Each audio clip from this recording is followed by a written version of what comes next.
Барлықтарыңызға сәлем. Бүгін сіздермен үйдегі бар заттармен ең оңай лайфхакты көрсетемін. Қараңыздаршы, осындай майланып қап-қара болып қалған қазанды жылдам оңай 5 минутта осылай тап-таза қылып алатын боламыз. Жай ғана губкамен ғана сүртіп жатырмын. Қараңыздаршы, ешқандай сым қолданудың қажеті жоқ. Ол үшін біз лайфхакты бастаймыз. Ең алдымен осында кез келген кір сабын болады. Бір кір сабынды осылай үкіштен шығарып аламыз.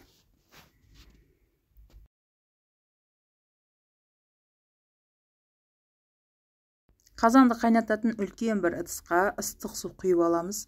Оған кір сабынды саламыз. Мен қазір үлкен қазанды тазалаймын, сол үшін ішіне де су құйып салатын болам. Сол үшін аздап қана кір сабынды алып қалдым. Оған лимонный кислота саламыз. Лимонный кислотаны кәдімгі лимонмен ауыстыруға болады. Егер болмаған жағдайда, ол кезде жарты лимон қосасыздар. Сосын ас содасынан бір 4 ас қасық салдым. Қазір қазанның ішіне 1 ас қасық саламын. Сонымен жалпы 5 ас қасық ас содасы, 5 ас қасық сұйық май қолданамыз. Қазір мына жақта мен 4 ас қасық құямын. 1 ас қасықты қазір қазанның ішіне құятын боламын.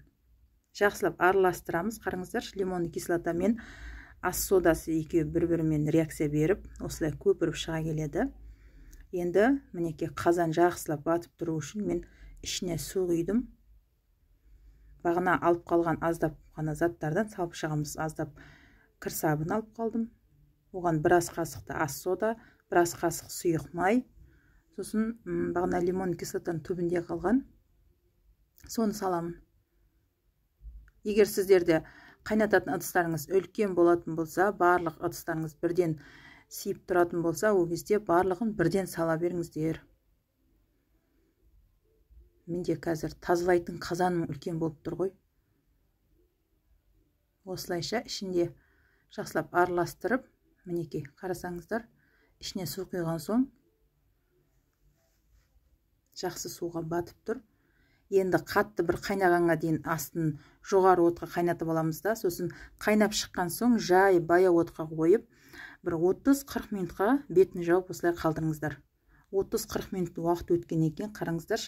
Мен шамалы мына ұстайтын жерлері таза болсын деп, осылай кішілеу ыдысқа салдым. 30 минуттан кейін қарасаңыздар, мынандай губкамен шамалы түртіп қалсаңыздар, өзі майлар ағып, еріп түсе береді. Мінекей. Ешқандай сым қолданудың қажеті жоқ.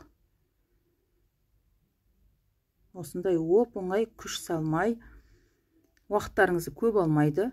Бір суға салып қойсаңыздар, өзі 20-30 минутта қайнап дайын болады. Енді майдың қазанның майына да байланысты. Бана 20 минут қайнатасыздар ма, әлде 40 минут қайнатасыздар ма, майдың қазанның қаншалықты кір болғанына қарап, өздеріңіз қайната беріңіздер. Бірақтан результат 100% осында результат болады.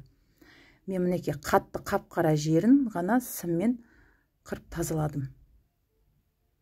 Кішкене сулау жер осылай қырып шықсаңыздар, ешқандай пышақтың көмегінсіз тап-таза болып шыға келеді. Қазанды судан шығарып алғаннан кейін бағанағы суға шайник, сосын вилка, қасықтарыңызды, шай кеселеріңізді салып, бір 20 минутқа қалдырып, сосын жуып алсаңыздар, жап-жаңа болып шыға келеді екен. Ал результатты бірге қараймыз, қараңыздар, мінекей. Әсіресе қазанның осындай астыңғы жаңа қап-қара күйе болып қалған жерлер кете қою қиын, кейбіреулер пышақпен қырып атады. Міне осы лайфхакты қолданып көріңіздер. 1000% оңай бір жасағаннан результат беретін лайфхактардың бірі. Мен де өзімде бірінші рет жасадым, бірақтан қатты ұнады маған. Қолжетімді, барлық зат үйде табылатын заттар. Лайфхак ұнаған болса, достарыңызбен бөлісе отырыңыздар. Келесі кездескенше сау болыңыздар.